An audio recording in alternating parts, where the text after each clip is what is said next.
అయితే ఖచ్చితంగా ఎన్ని రోజులైందో పులిహార తిని ఇలా ఇంటి పులిహార తిన్నట్టుంది. దద్దోజనం గానీ, దద్దోజనం అయితే ఇంకో కొంచెం ఎక్కువ వేశారు. సో మా అమ్మమ్మ చేసినట్టుగానే చాలా బాగుంది. అదే నేను అదే చెప్పబోతున్నా. నవరాత్రుల టైంలో గుడికి వెళ్తే మనకి ప్రసాదం ఉంటది కదా.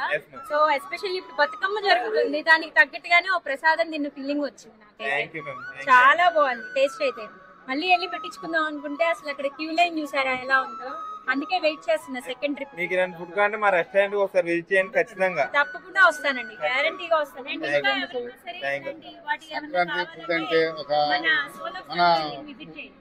మన అమ్మమ్మ గారి ఇంటికి పల్లెటూరులోకి వెళ్ళి తింటే చూసా ఆ జ్ఞాపకాలు వస్తుంటాయి. దద్దోజనం కానీ పులిహోర కానీ బతుకమ్మ పండుగకి దగ్గర చేశారు, చాలా బాగుంది. చాలా thank you sir, thank you.